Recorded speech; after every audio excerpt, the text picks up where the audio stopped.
વંદે માતરમ વિદ્યાર્થી મિત્રો, wisdom international school વતી આપનું ફરીથી સ્વાગત છે. ધોરણ 11 કોમર્સ વિષય આપણા શાસ્ત્રમાં આપણે ચેપ્ટર નંબર 4 પ્રસારમાન ભણી રહ્યા હતા અને પ્રસારમાનમાં આપણે છેલ્લે સ્વાધ્યાય 4.4 માં દાખલા નંબર 4 સુધી જોયું હતું. તો દાખલા નંબર 5 માં ધ્યાન આપો તો સ્વાધ્યાય 4.4 દાખલા નંબર 5.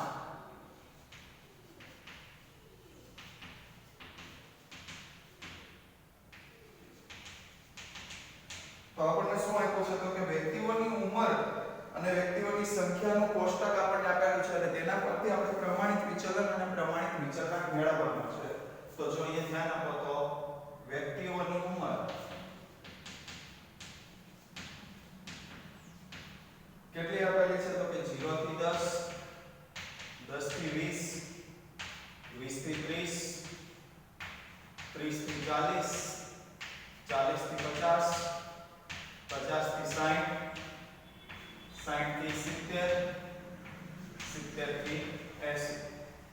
ત્યારબાદ આપણને વ્યક્તિની સંખ્યા આપેલી છે. વ્યક્તિની સંખ્યા કેટલી આપેલી છે એના ઉપર વાત કરીએ તો 15, 23, 22, 25, 10, 5, 10. આનું ટોટલ થાય છે 125. હવે આપણે જવાનું છે પ્રમાણિત વિચલન અને પ્રમાણિત વિચલન. તો પહેલા તો આપણે x બાર મેળવવો પડશે. તો x બાર મેળવીએ તો આપણે શું લખશું? x કેટલા આવશે તો કે 5, 15, 25, 35, 45, 55, 65 અને 75. તો જો અહીંયા આપણે k લઈ લઈએ તો શું થશે તો કે d બરાબર x - a ના છેદમાં c. જ્યાં c બરાબર આપણે કેટલા લઈશું તો કે 10 10 નું અંતર છે એટલે c બરાબર 10 10 લઈશું. તો -3 -2 -1 0 1 2 3 અને 4. ત્યારબાદ આપણે fd લઈએ તો 15 ગુણ્યા -3 એટલે -45, 15 ગુણ્યા -2 એટલે -30, 23 ગુણ્યા 1 એટલે -23, 0 25 20 15 અને 40. ટોટલ આપણે મેળવી લઈએ તો ટોટલ કેટલું થશે તો ટોટલ આપણે મેળવીએ એટલે ટોટલ થશે 2. તો પહેલા તો આપણે x બાર લઈએ. x બાર કેવો આવશે તો કે a સિગ્મા fd ના છેદમાં n ગુણ્યા c બરાબર કેટલા આવશે તો કે a કેટલા હતા તો કે 35 2 ના છેદમાં 125 ગુણ્યા 10 બરાબર 35. 2 ગુણ્યા 10 એટલે કેટલા થશે 20 એટલે 20 ભાગ્યા 125 એટલે કેટલા થશે 0.16 બરાબર 35.16 વર્ષ. આ આપણા માટે શું આવશે તો કે x બાર 35.16 વર્ષ શું આવશે x બાર. ત્યારબાદ આપણે શું લેવાનું છે તો કે fd નો સ્ક્વેર. તો 45 ગુણ્યા 3 એટલે 135, 30 ગુણ્યા 2 60, 23 ગુણ્યા 1 23, 0 25, 40 45 અને 160. તો ટોટલ કેટલું થઈ જશે તો ટોટલ આપણે મેળવી લઈએ તો આ ટોટલ આપણને મળવાપાત્ર થાય છે 488.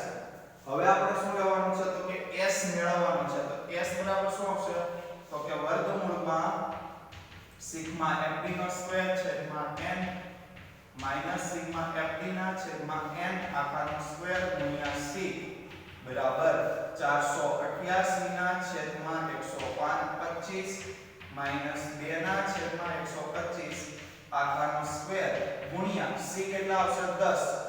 તો આપણા માટે શું થઈ જશે તો કે 488 ભાગ્યા 125 એટલે 3.904 માઈનસ 2 ના છેદમાં 125 એટલે 0.016 નો વર્ગ ગુણ્યા 10.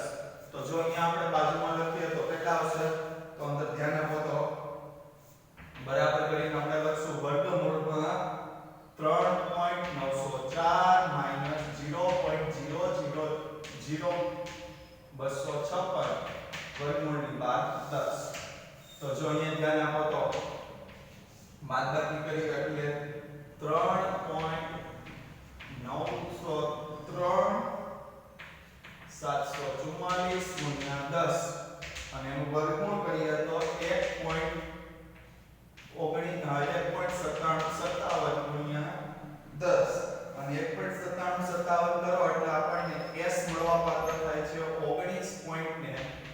76 વર્ષ, કારણ કે આપણને ઉંમર આપી છે, ઉંમર હંમેશા શેમાં આવશે? વર્ષમાં, એટલે s એટલે પ્રમાણિત વિચલન કેટલું મળશે? 19.76 વર્ષ. તો આપણે પ્રમાણિત વિચલન મેળવવાનું છે. તો પ્રમાણિત વિચલનની વાત કરીએ તો પ્રમાણિત વિચલન શું આવશે? તો કે s ના છેદમાં x બાર બરાબર 19.76 ના છેદમાં 35.16 બરાબર પ્રમાણિત વિચલનની કિંમત કેટલી મળવાપાત્ર થાય છે? તો કે 0.56. અહીંયા એકમ લાગતો નથી.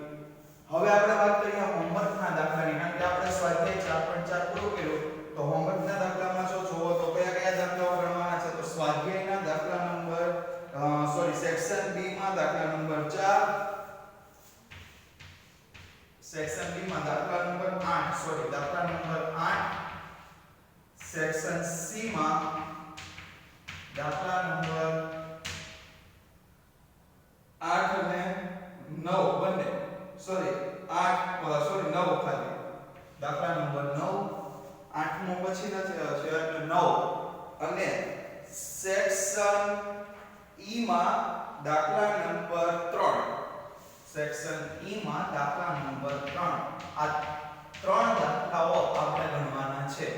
ત્યારબાદ આપણે આગળ વાત કરીએ તો હવે પછીનો આપણો ટોપિક આવશે ચલનાંક. જો આપણે પ્રમાણિત વિચલન જે મેળવ્યું ને એ જ રીતે આપણે શું મેળવવાનું હોય છે? ચલનાંક.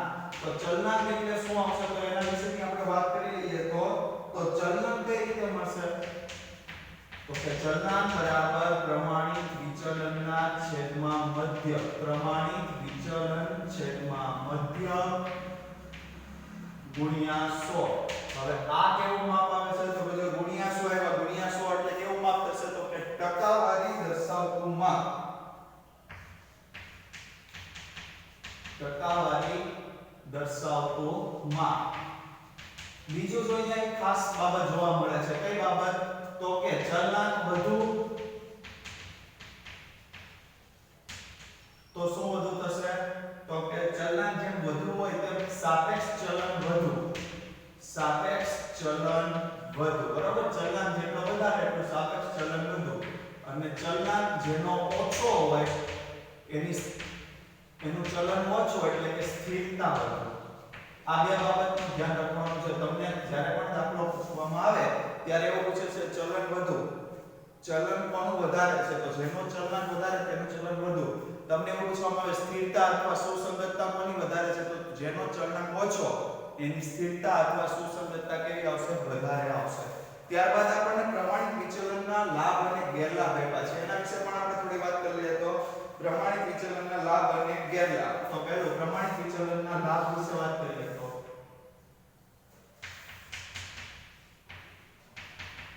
પ્રમાણિત વિચલનના લાભ.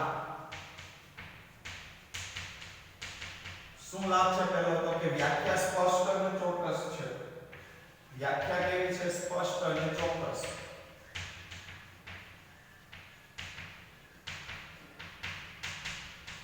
બીજો લાભ શું આપ્યો છે? તો કે ગણતરીમાં બધા જ અવલોકનોનો ઉપયોગ. જ્યારે આપણે પ્રમાણિત વિચલનની ગણતરી કરીએ ત્યારે બધા અવલોકનોનો ઉપયોગ, આપણે દાખલા જોઈએ બધા અવલોકન, એક પણ અવલોકન છોડવામાં આવતું નથી. એટલા માટે ગણતરીમાં બધા અવલોકનોનો ઉપયોગ.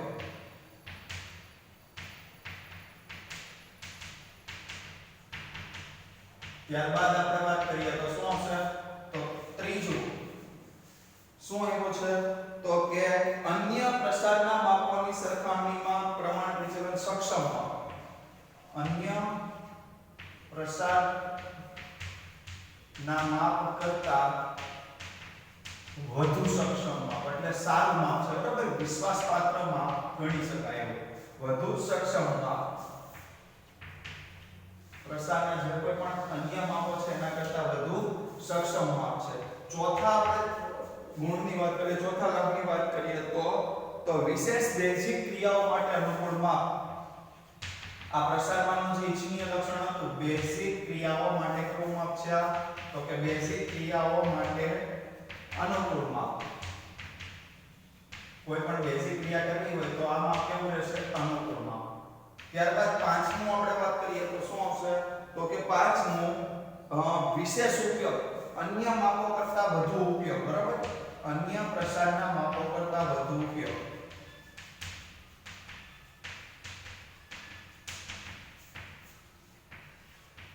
પ્રસારના જે અન્ય માપો છે એના કરતા આ માપનો ઉપયોગ કેવો થાય છે, પ્રમાણિત વિચલનનો ઉપયોગ કેવો થાય છે, વધુ. ત્યારબાદ પ્રમાણિત વિચલનના ગેરલાભ. પ્રમાણિત વિચલનના ગેરલાભ. તો ગેરલાભમાં કયા કયા ગેરલાભ આવશે એના વિશે આપણે વાત કરીએ. તો પહેલું, જો શું આપ્યું છે તો કે ગણતરી કેવી છે, અઘરી. પહેલું છે ગણતરી અઘરી, બરોબર, બહુ સરળ ગણતરી નથી, કારણ કે આપણે જોયું અહીંયા પ્રમાણિત વિચલન આપણે મેળવવું ખૂબ જ અઘરી ગણતરી છે, એક પણ ભૂલ પડે તો જવાબ ખોટો મળી શકે છે. બીજું જોઈએ ગેરલાભ, તો બીજો ગેરલાભ છે અંતિમ અવલોકનોને વધુ મહત્વ. જો અહીંયા ધ્યાન આપો, સૌથી નાનો અથવા સૌથી મોટો અવલોકન હોય ને એનું મહત્વ વધી જાય છે, કારણ કે એનાથી માપમાં ઘણો બધો ફરક પડે છે. અંતિમ અવલોકનોને વધુ મહત્વ મળે છે. અને ત્યારબાદ ત્રીજાની વાત કરીએ તો ત્રીજું શું આપ્યું છે તો કે ખુલ્લા છેડાવાળા માટે માપ મેળવી શકાતું નથી. ખુલ્લા છેડાવાળા આવૃત્તિ વિતરણ માટે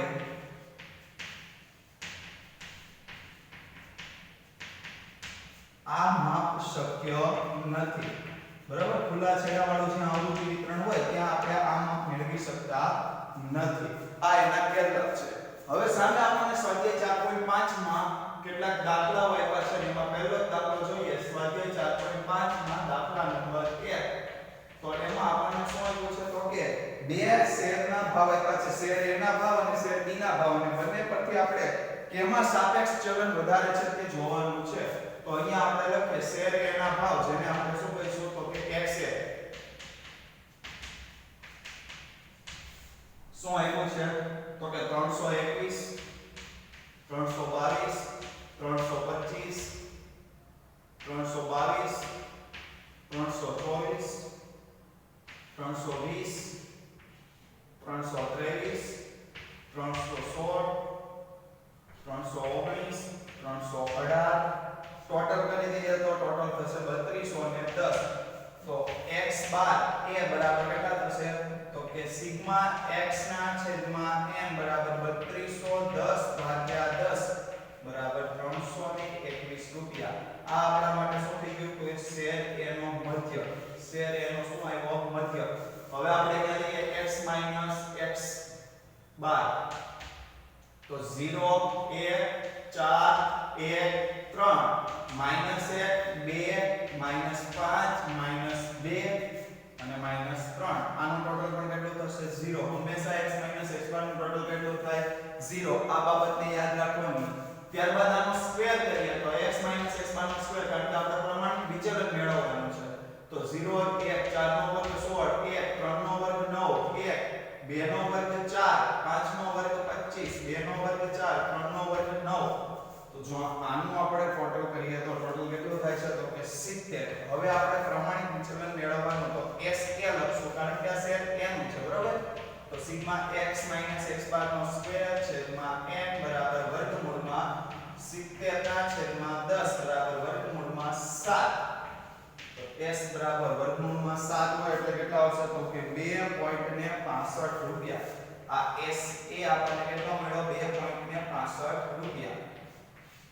હવે આપણે શું લેવાનું છે તો કે શેર B ના ભાવ.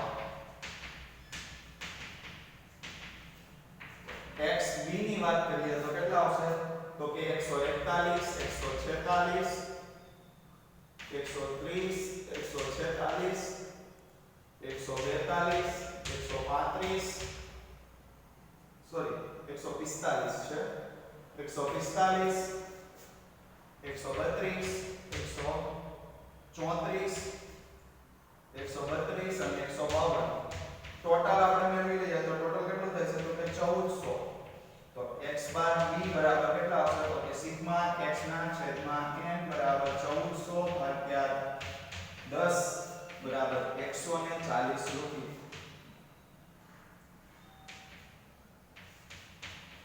શું આવ્યું x બાર b 140 રૂપિયા. હવે આપણે શું લેવાનું છે તો કે x x બાર.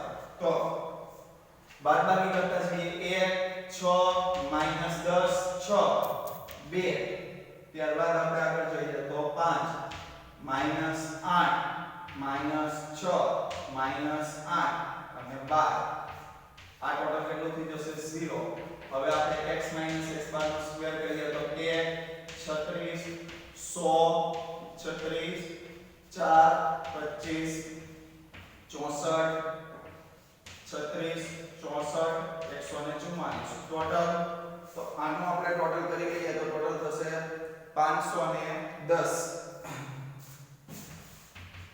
તો SB એટલે કે શેર B નું પ્રમાણિત વિચલન x - x બાર આખાનો સ્ક્વેર છેદમાં n બરાબર વર્ગમૂળમાં 510 ભાગ્યા 10 બરાબર વર્ગમૂળમાં 51 અને વર્ગમૂળમાં 51 એટલે વર્ગમૂળ કરીએ તો કેટલા આવશે તો કે 51 નું વર્ગમૂળ એટલે 7.14 રૂપિયા 7.14 રૂપિયા આ શું આવ્યું તો કે શેર B નો પ્રમાણિત વિચલન હવે અહીંયા આપણે લખીએ શેર A નો ચલનાંક શેર A નો ચલનાંક તો ચલનાંક બરાબર શું આવશે તો કે s ના છેદમાં x બાર ગુણ્યા 100 અહીંયા s કેટલો હતો તો કે 2.65 ભાગ્યા 321 ગુણ્યા 100 બરાબર ચલનાંક બરાબર કેટલો આવશે તો કે 0. ને કેટલા ટકા આવશે તો કે 0.83 ટકા આ ચલનાંક આવ્યો શેર A નો હવે શેર B નો ચલનાંક જોઈએ તો શેર B નો ચલનાંક શું આવશે તો કે ચલનાંક બરાબર s ના છેદમાં x બાર ગુણ્યા 100 બરાબર કેટલા આવશે તો કે 7.14 ભાગ્યા 140 ગુણ્યા 100 બરાબર કેટલા ટકા ચલનાંક થશે તો કે 5 પોઈન્ટ ને કેટલા ટકા થઈ ગયો તો કે 1% તો શેર B માં ચલન વધુ ગણાશે શેર B ના ભાવમાં સાપેક્ષ ચલન વધુ છે કારણ કે ચલનાંક કોનો વધારે છે તો કે શેર B નો બરાબર એટલે શેર B ના ભાવમાં સાપેક્ષ ચલન વધુ છે એવું કહી શકાય તો વિદ્યાર્થી મિત્રો 4.4 નો દાખલો છેલ્લો ગણ્યો 4.5 નો ગણ્યો અને વચ્ચે આપણે ચલનાંકની થિયરી અને સાથે પ્રમાણિત વિચલનના માપ વિશેની પણ માહિતી મેળવી તો હવે આગળના વિડિયો ભાગમાં આપણે 4.5 ના બીજા દાખલાથી આગળ જોઈશું તો આ દાખલાનો અભ્યાસ કરો અને સૂત્ર તૈયાર કરો થેન્ક યુ